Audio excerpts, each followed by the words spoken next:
José Saramago nasceu em 1922. Morreu na madrugada brasileira de 18 de junho de 2010, ou melhor, às 7 horas e 30 minutos da manhã brasileira de 18 de junho deste ano.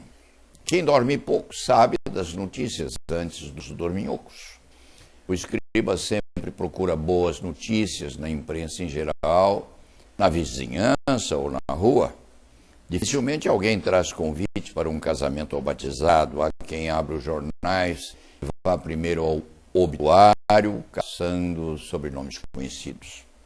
Nascer e morrer constituem, assim, a maior rotina da humanidade, mas sempre nos surpreendemos quando alguém parte para o outro lado, se lá do outro houver, comparecendo a cerimônias fúnebres que seguem desde incineração, dita rápida, mas na verdade cheia das milongas, aos ritos específicos da Umbanda. Sempre admirei o enterro dos vikings. Devia ser muito bonito no meio da tragédia, aqueles barcos incinerados no meio do mar, sumindo no horizonte. Não sei se Saramago ou José já foi enterrado, nem mesmo como e onde o será. Disseram que estava nas Ilhas Canárias, onde morava, em Lanzarote. Saramago era ateu e comunista, confesso. Como se faz a inumação de um positivista que não crê em Deus? Há restos mortais, não do próprio, porque mesmo os tecnobiologistas modernos se põem em dúvida sobre a separação cartesiana entre corpo e alma, vendo que entenda inseparável o binômio matéria e espírito. Saramago era patrimônio universal, merecendo honras uníssonas. Tinha família, com certeza. Os sobreviventes consanguíneos ou amigos devem estar a chorá-lo de perto, porque, materialista ou não, seu corpo há de ter um fim definido, independentemente das manifestações de pesar vindas principalmente do velho Portugal. Diferenciados ou não, todos os seres humanos têm história, desde os altos dignatários ao faxineiro humilde. Biógrafos nunca são exatamente fiéis, porque, ao lado de fatores absolutamente objetivos, às apreciações de caráter subjetivo, interpretando-se os atos da vida do biografado à maneira da sugestão de cada qual.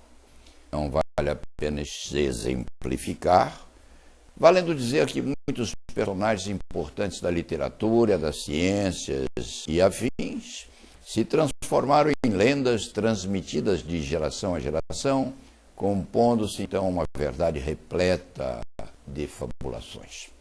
Tocando a José Saramago, isso pode acontecer sim, pois morreu um prêmio Nobel, há quem diga um prêmio Nobel, ressaltando-se que outros escritores igualmente premiados têm suas biografias difundidas aqui e ali. Este antigo cronista nunca se preocupou em discorrer, referentemente a escritores célebres, sobre os títulos e a extensão das obras produzidas. Basta dizer aqui que do José Saramago leu quase tudo, ou seja, acha que leu quase tudo. Passando um bom tempo depois das leituras a tentar interpretar o que se encontrava atrás daqueles parágrafos, às vezes extensos, sem pontos, vírgulas ou maiúsculas, com que o escritor demonstrava, de alguma forma, desprezo pelas recomendações da ortografia, sem exceção das obras últimas postas com o alfabeto anterior ao acordo ortográfico, obedecendo-se expressa determinação de José. Há escritores chatos, embora endeusados por muitos. Este vetusto cronista confessa tentar, já faz mais de 50 anos, ler Ulisses, de James Joyce. Havendo época quando o moço vaidoso de levar o calhamaço sovaco em viagem de avião, a mostrar cultura a outros viajores, independentemente do peso. desistiu. Mas, com certeza, é o suficiente da literatura de Saramago para precisar, hoje em dia, usar óculos com lentes grossas, assemelhando-se a fundo de garrafa, não se arrependendo do esforço feito para assimilar os símbolos gráficos postos a 30 centímetros de distância. Isso lembra, paradoxalmente ou curiosamente, ou concomitantemente, ensaios sobre a cegueira e viagem do elefante. Não por serem os livros demonstrações relevantes da genialidade do autor, mas porque o primeiro adverte o teimoso leitor de que a visão se torna embaçada, e o segundo compõe um quadro posto na parede, uma imagem que um paquiderme, um elefante, divide espaço com os seres humanos, ligando-se o pôster não a Saramago, mas ao filme La Nave Va, de Fellini. O cronista tem na memória ainda a imagem do navio que, em La Nave Va, trazia um elefante do porão contracenando no entremeio com passageiros, cada um com seus dramas particulares.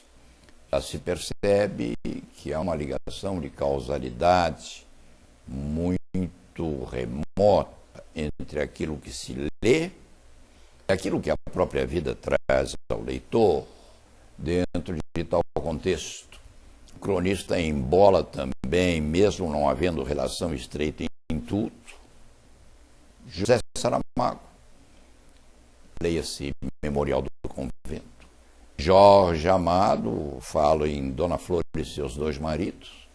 O casal de cães que meditativamente está a olhar o dono enquanto as linhas são postas no papel, enquanto as linhas são ditas por consequência. Não se entenda que o comentarista está a se desequilibrar. Há uma lógica muito razoável nas premissas desta oração fúnebre, sempre entrelaçada, e talvez por fatores sensuais, personagens principais de Memorial do Convento e da citada Dona Flor. Quem já leu os dois livros, e quase todos o leram, é claro, faria sem grande esforço uma ligação entre Baltazar e Blimunda, de um lado, mas Dona Flor e Vadinho, do outro, aparentemente distanciados. É bom dizer que Flor, depois que Vadinho se foi, contraiu núpcias com o farmacêutico da esquina, o doutor Teodoro, creio, o cronista. Havendo a regra no casal do facultativamente às quintas, obrigatoriamente aos sábados e domingos, isto com Vadinho nu, a alma deste, vigiando tudo sentado acima do guarda-roupa. Quanto aos dois outros, se a memória também socorre o escriba, e o escriba não há de conferir mesmo que a imaginação esteja a suprir o esquecimento. Blimunda tinha o dom de conhecer o que se passava na cabeça dos homens. Só perdia o dom provisoriamente se comesse uma colher de pão, à maneira de uma comunhão. Um dia, Baltazar sumiu. A moça ouviu novamente quando o antigo companheiro estava para morrer, crucificado numa praça pública. Parece que o livro conta essa história. Se contar coisa diferente também não faz impressão deformada, porque o cronista às vezes faz um esforço de fabulação. A moça, repito, viu novamente quando o antigo companheiro estava para morrer, crucificado numa praça pública. Daí Baltazar, cujos pensamentos achava que Blimunda não conhecia, disse à mulher que naquele momento sim poderia ler-lhe a alma. Blimunda, entretanto, responde que já sabia de tudo. Quanto a Dona Flor e seus dois maridos, de Jorge o Amado, há uma sutilíssima mistura daquilo que se passa no espírito feminino, aquela confusão entre o homem que a mulher tem e aquele outro que ela queria que ele viesse. E o antigo cronista, dentro disso, sempre confunde os quatro, completando um no outro, Baltazar e Vadim, e uma na outra, Flor e Blimunda. Dentro desse esquema todo de quase luto ou de luto real, meu casal de cães, Baltazar e Blimunda, que me olham ainda desconfiados, tem o nome dos personagens principais de Memorial do Convento. O macho é esperto, forte e ágil. Blimunda é gorda e desarrumada, vive fugindo dele, mas os dois se dão bem. No fim de tudo, terminado o escrito, creio que preciso chorar um pouco. E ponto final.